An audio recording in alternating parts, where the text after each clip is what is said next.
Thank you. And thank you, choir. That was incredible. I wish that we could give that performance to everyone that we welcome at Wesley. That was just so moving and incredible. So thank you. And thank you so much for having me here today. I'm honored to be here representing Wesley, an organization that I not only work for, but also feel really strongly about the work we do in the community, the impact we have, and the impact we have on people's lives who are vulnerable and struggling in our community, but also for an opportunity to say hello to so many of our supporters and friends and familiar faces. Thank you for everything you have done for our organizations and others like us in the community. And I'm looking forward to maybe meeting some new faces at coffee, which I believe goes till about 3 p.m., right? That's what, yeah? So thank you. Okay, next slide, please. So our vision at Wesley is to create a community where every member is empowered through inclusivity and equity to enrich their lives. And through that work, we are hoping to contribute to social change within our communities. Okay, next slide. So Wesley is quite broad. I think a lot of people historically have thought of us as a drop-in center providing food and emergency services to people who are experiencing homeless in downtown Hamilton, but we're actually quite a bit larger than that. We have 30 programs which range across Hamilton, Halton, and Brantford in 15 different locations across the city.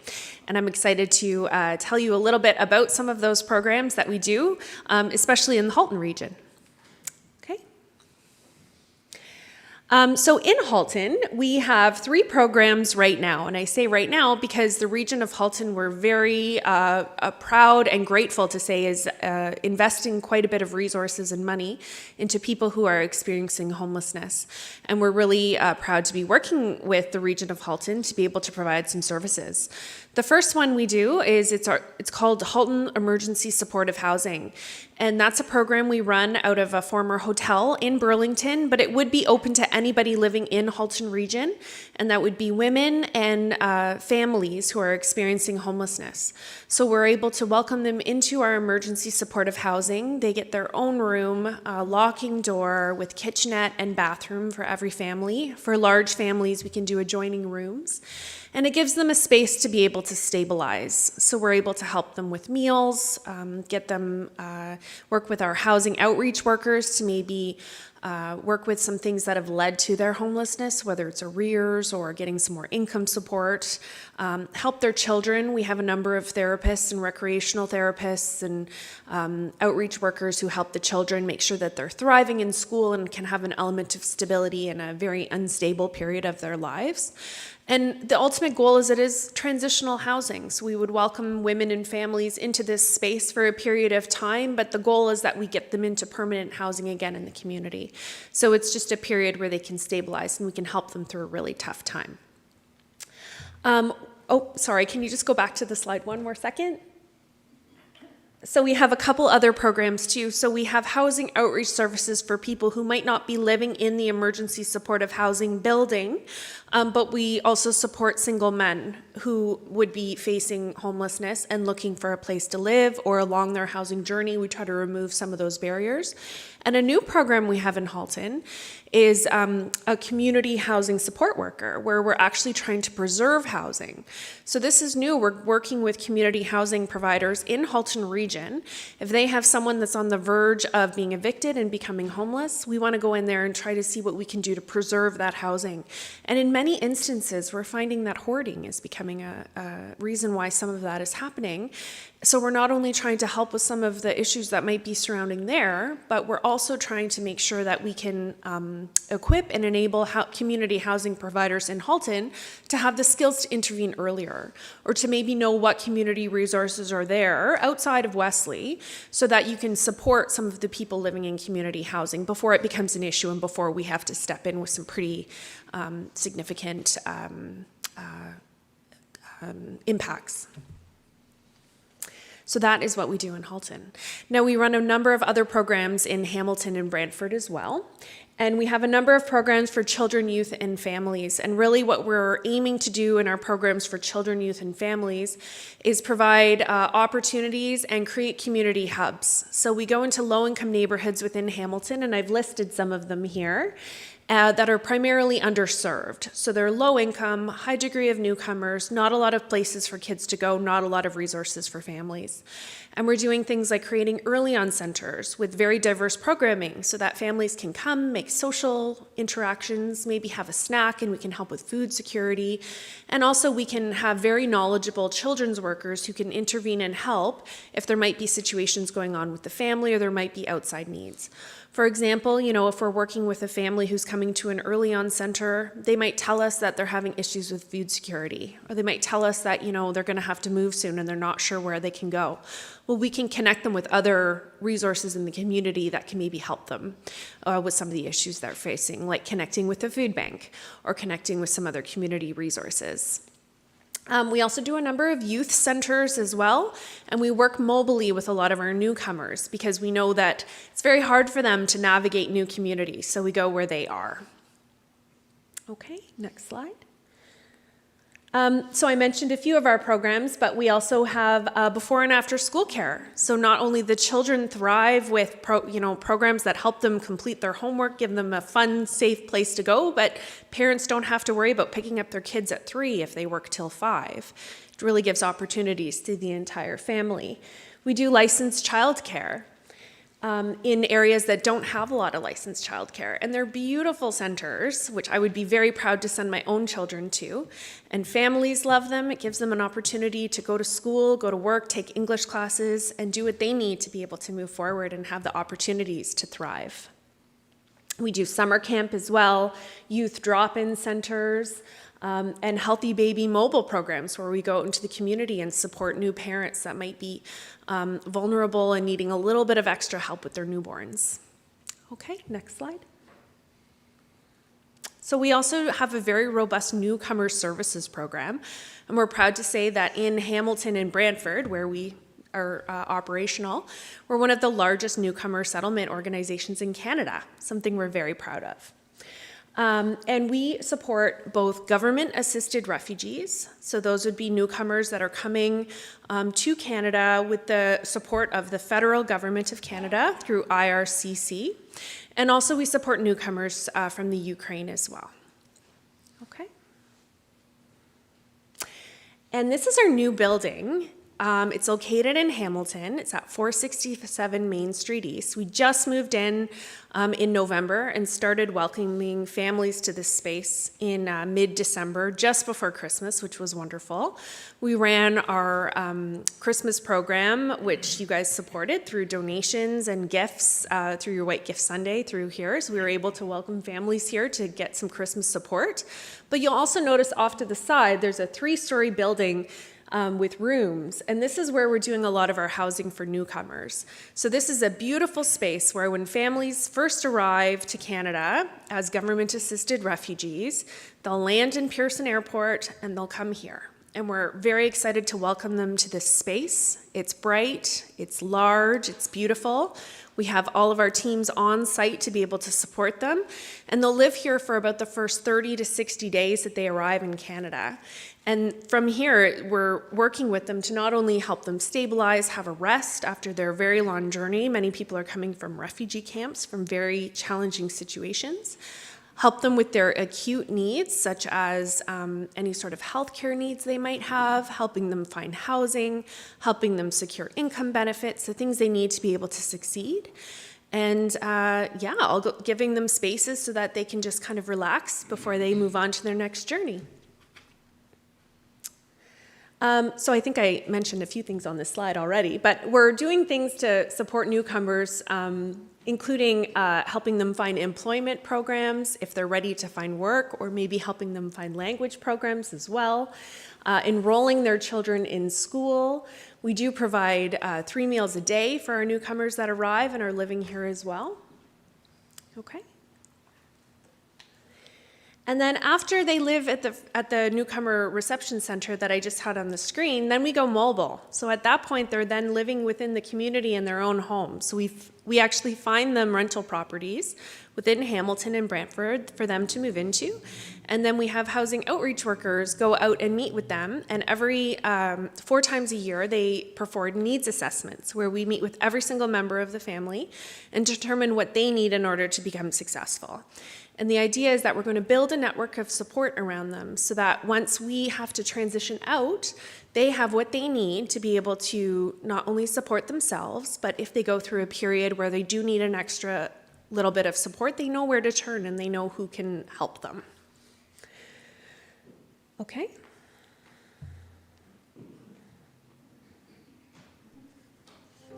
Oh, can we just pause it 1 second? I'm sorry, I forgot that this was the next slide here. I'm going to show you a video that we made of a family that was very gracious and agreed to be a part of it. But they were a family that came to Canada in November of 2022. They're named the Banza family, and they came from the Democratic Republic of Congo. They're a very large family. They're a family of 11, and they wanted to share their story of not only a bit of their journey coming, but also the supports that we were able to provide for them and how it impacted their lives. When we met with them, they were living in the community, so you'll see that we actually filmed them in their home, and the children were enrolled in school and doing really well. The older children, the adult children, were taking English classes at Mohawk College and starting to look at what their employment opportunities might be within the community. And they were just such a gracious and generous family to have us in. I think the thing that really struck me is how positive they were, in despite of all the adversity that they faced. You'll hear from the matriarch of the family, and she'll share a little bit of her story. But overall, they were just so grateful to be here, very positive, even though they went through a lot of challenges to get where they were. And overall, the resiliency is really what impacted me. So I'd like to introduce you to this family, the Banzas, and I'll go from here. Thank you. Sorry about that. A feeling that you want to grow, you want to contribute, and you're welcome to contribute. You're welcome to grow. That is what sense of belonging. And I think that's a very big piece for refugees. It is our responsibility to create a welcoming place that they feel they belong. Make minatoka Kongo. Minatoka mambo ya mingi kukimbia vita, banatafuta kuua bwanangu. Minabakia neno, nabakia na batoto, mimoya, minaanza kusufria mimoya na batoto, na sufrir, bingina banafunda, bingina bafunda. They land in the airport, they come to Wesley, and then you can see that their shoulders are not as heavy as it used to be. You can see that they're calm. You can see that we tell them, hey, you're safe. And this is the first time they believe that they're safe. At Wesley, we believe on supporting people in every step of the way. We try to work with the people who are the most marginalized individuals. So Wesley is a non-for-profit agency working with children, with youth, with their families, people who are suffering from chronic homelessness, they are suffering from mental health, or people who are suffering from addiction. We work with new Canadians coming to these 3 regions, and we let them tell us how we support them.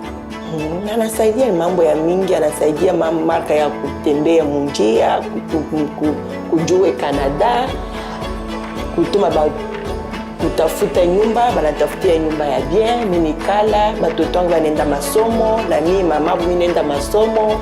Ninashikia juu batoto wangu banapenda kufunda, ifo wafanya kazi, abapende bikale fashi moyo. Ide banapenda Mungu sana, banatumikia Mungu, kazi ya Mungu, banaibaka, yote bile bananifanyaka. Nina furahi juu batoto wangu banafunguka. We need more refugee allies. And being an ally starts with accepting diversity and creating an environment that's belonging, right? Any penny that you pay to Wesley will go to the right person. Imagine your donation like a stone you drop in a river, and then it creates waves and waves and waves. It impacted the life of the future Canadian. The Canadian who came here, and that fund can help them move forward. And now we are seeing the result. They are paying back to the community. They were already able to survive from war or persecution. They were able to reach to a place that United Nations was there. They were able to advocate for themselves among millions of people to get their name on that list. And they come here. So you see them laughing with a big smile, and they say, we can do it. Let them help us fill the flaws of our system. Globally, 90 million refugees must resettle due to conflict, natural disasters, or persecution. This past year, Wesley supported over 1,000 newcomers from Syria, Afghanistan, Ukraine, and other countries. Will you join Wesley in building a supportive and inclusive community? Donate today at wesley.ca.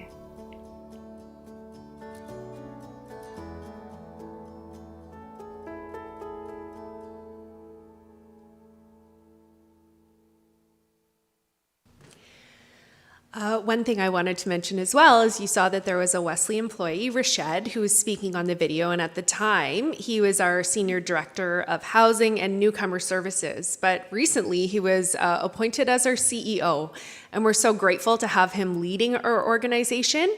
He didn't share this in the video, but he came to Canada as a refugee himself over 10 years ago from Afghanistan. So we at Wesley believe that lived experience is a very important part of crafting our policies moving forward, and we're very proud to have Rashid. I hope you all get to meet him someday. He's a wonderful individual, and we hope at all the events you come to, you'll take an opportunity to meet him. The other thing I wanted to add about the Banza family is sometimes people will ask questions about, with the housing situation in Canada and in our region today, it's very challenging to think about welcoming newcomers. One thing I think that you have to look at in totality is that the Banzas waited in a refugee camp in Kenya for 10 years before they were granted their ability to come to Canada. And I know that our housing situation is extremely challenging, but I do feel that we have a personal responsibility to be able to help some people who are facing some dire circumstances across the world. That's my personal view. But I just wanted to share that because we don't always know where people are coming from. So the last thing I wanted to talk about today was our work that we do with people who are experiencing homelessness. And I know I mentioned some of the programs we have in Halton, but overall, these are some numbers that we had from some 2022 studies where there was 1,509 people in Hamilton actively experiencing homelessness, and in Halton the number is 471. And I think it's very apt that we're doing Outreach Sunday on such a cold day, because there are a lot of people in our community who are very cold right now. Okay, next slide, please. So a lot of questions I get is, how is Wesley supporting people who are experiencing homelessness today? We did close our day center last year. That was our drop-in emergency support. It had offered meals and warming centers to people in Hamilton who are experiencing homelessness. And a big reason why we closed that was funding, unfortunately. During COVID, there was quite a bit of funding available from municipalities for warming centers and emergency services for people experiencing homelessness. But when the COVID pandemic was over, a lot of that funding did stop. So that was one reason that led us to that decision. Another reason was we saw homelessness growing within the community. We're all seeing homelessness growing. And emergency services, while important, are not necessarily addressing the root causes of homelessness. And we saw a really unique opportunity to address the root causes in homelessness. That's one of the reasons why we wanted to move into that larger building at 467 Main. And I want to talk to you a little bit about what we're doing to address those root causes and what some of them are. So one of the programs we have is called our WRIST program. It's unique in the city of Hamilton, where we partner with Hamilton police and paramedics, mental health workers, Indigenous workers, and we're there as the housing workers. And we actually go out to encampments regularly to meet with residents and be able to support those emergency needs that they have. So the paramedics are there to help support with health needs. Police are there to help support with different needs that people might have for safety. And we're there to try to connect with people to see where they are on the housing spectrum and where some of their barriers are. Okay. And then we also have housing outreach workers that, once they become intake clients for us, we're supporting them to not only move along their housing journey, but also keeping them housed. So some of the reasons why somebody might be unhoused and not able to move into housing if it was available for them might be that they have tax arrears. So they might be eligible for income benefits, but maybe they haven't filed their taxes in many years. Or maybe they don't have ID, or maybe they don't have a bank account and their landlord is requiring them to have a bank account in order to be able to move into this place. So our housing workers will look at each person's individual situation and say, what do we need to move you forward so that you're able to achieve housing? Okay. And then once people do find housing, we find that we need to continue to support them for their first year in housing so we can make sure that they actually keep the housing that they've achieved. So sometimes it's minor, sometimes it's just troubleshooting issues between a landlord and a tenant, making sure that everybody understands the expectations. I always think very clearly of one gentleman that moved into housing, and he was such a generous man. And he had so many friends in the community that were unhoused and really struggling. And he would let many people come stay in his unit, on his couch and on his floor. He was just so generous. But it was creating issues because there was a lot of noise, and he was only supposed to be there by himself in the unit. So we had to explain to him, you know, you're being so generous that you want to have everybody in here and get everybody off the street. But unfortunately, here are the rules to be in your unit. We also do things like offer gift cards, which is so important why you guys are able to provide us gift cards. We very often go, and people might have been able to go to the food bank and get some food, but they might not have a can opener, or they might not have a pot to put the soup in, or they might not have certain things that they need to just be able to get by. So what we can do is give a gift card, and then they can get those needs that they need, whether it's toilet paper or a can opener, or whatever, cleaning products, whatever they need, just to be able to be comfortable in their home and be successful in their home. Another big one is community. So very often people living in encampments have a very strong sense of community. There's a lot of support that's happening there. People are very often sharing and banding together in order to survive. It's not always healthy community, but we realize that when people move into housing, they need to still have that sort of feeling of community and support in their new environment. So we're working with people to make sure that they have that community of support. Okay.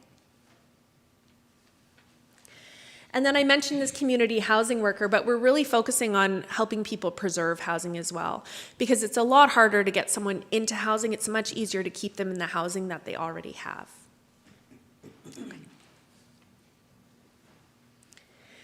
So I've spoken a lot about barriers. So, I mean, I think a lot of us, myself included, will look at people who are living in tent encampments, and we know that they're limited, but there are shelter spaces in the community. And I mean, I've wondered, why are people choosing to live outside when they could be living in a shelter environment?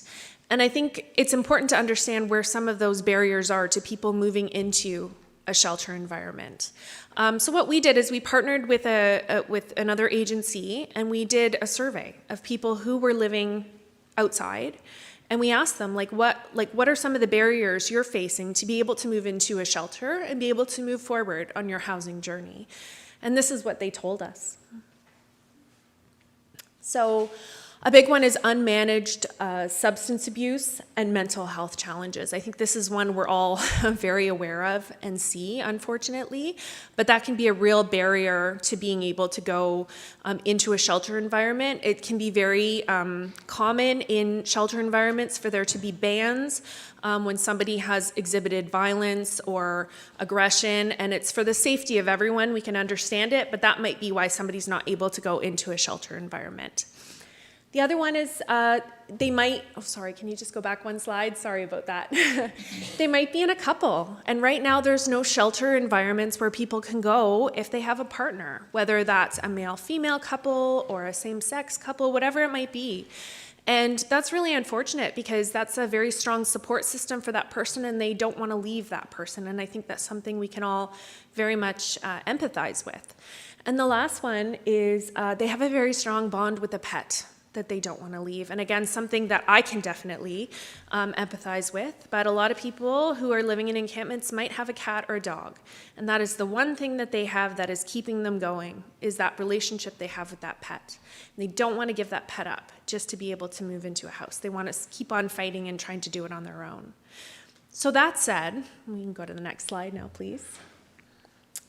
We see a real opportunity in creating low barrier housing first. And when we say low barrier, I mean taking those 3 areas that I just mentioned and not having them be a condition of moving into housing.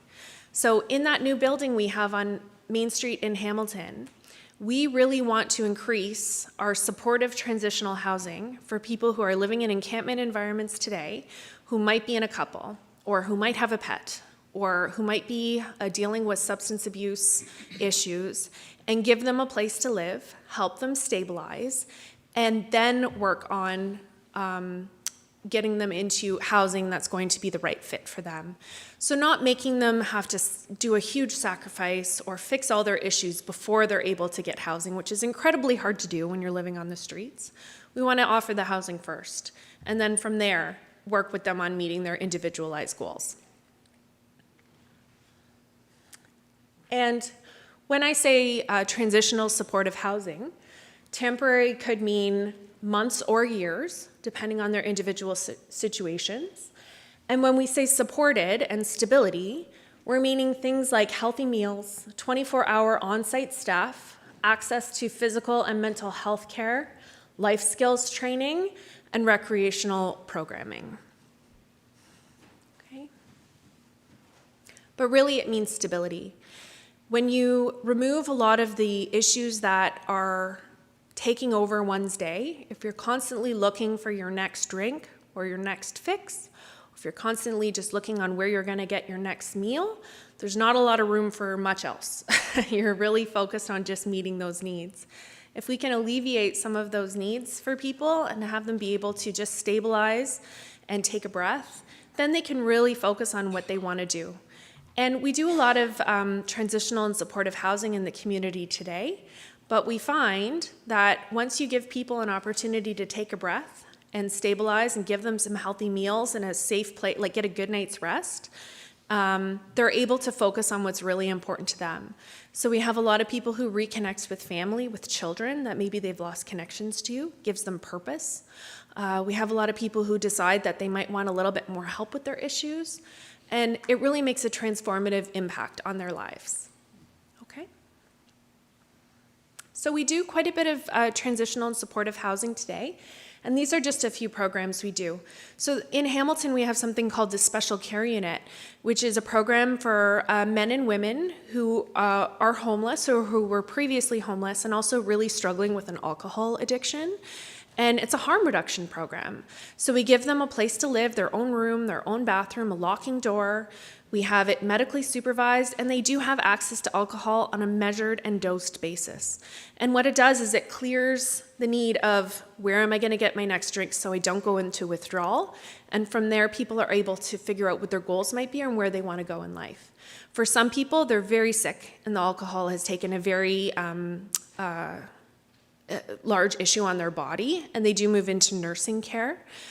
Some people do choose to go into rehabilitation, and some people choose that they can, they learn the skills to manage their alcohol, and they're able to go into permanent housing on their own with community support outside. This is a program that I feel really strongly with. I've volunteered in this program for a number of years. It's incredible the stories that come out of this program, and they're such incredibly generous people. I'm really proud that Wesley can do a program like this in the community. We also have our Newcomer Support Center, which I mentioned. The Halton Emergency Supportive Housing would be an example of some of this work. And also Wesley Youth Housing, which is a program for youth ages 16 to 21 in Hamilton who are homeless. We give them a place to live for up to 2 years. They can work, finish school, they learn life skills, and then after that 2-year period, they can go and live on their own. And they've got the skills they need. They've got some more education under their belts. They know what resources are available to them. They know how to budget. They know how to cook their own meals. And they're much more successful once they've been able to stay with us for a few years. Okay? And this is really the crux of how we're able to do what we want to do, the expansion. So this has essentially doubled the rooms we have from where we had before at Wesley. We hope that you can all come and join us. We're going to have an open house for this space in the new year. Details to come, but we hope that you'll come and take a look at it, let us show you around. And we're really proud of this space and what it can do for the community in Hamilton. Okay. So if you want to stay connected with us, I mean, I am welcome to come back at any time. No, I'm just kidding, but I am really grateful that I was able to come out today and give you an update on what we have going on, but we hope you'll stay connected with us moving forward. We do have a monthly newsletter, which we're happy for you to receive if you'd like to. We do have church contact network meetings in the spring and fall, which we host, and we welcome anybody from the United Church. There are a few representatives from this church who come and I know share all the information with you, but anybody is welcome to come to these meetings. So if you'd like to join, you are welcome. And honestly, we do have social media as well, but honestly, if you'd like to connect or you have any questions, please, I'm here and I love to connect with people about what we do. And I will be available. I have some business cards after a coffee hour. So I hope that you'll connect with me if you'd like to speak a little bit more. Okay. And overall, I just wanted to thank you. This community, this church has been so supportive of the work we've done for so many years. We're very proud to have your support. We're honored to have it. And we hope you'll stay connected with us as we continue to evolve. And I hope, in a year's time, maybe on the next Outreach Sunday, I can come again and give you some updates on what we're doing in the transitional housing space and what growth we've had in Halton. We're definitely growing. So thank you so much. And I really appreciate the opportunity to be here today. Thank you.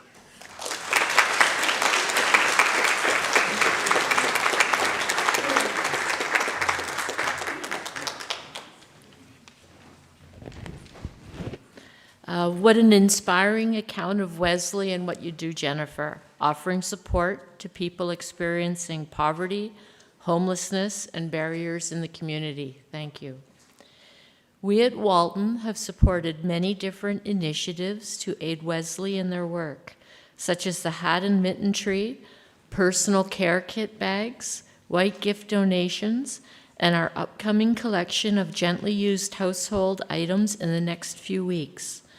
What a privilege to be able to share some of our blessings with others. Now for the pastoral prayer. Let us pray. Almighty and merciful God, whose Son became a refugee and had no place to call his own, look with mercy on those who today may be fleeing from danger, are homeless and hungry. Bless those who work to bring them relief and inspire generosity and compassion in all our hearts.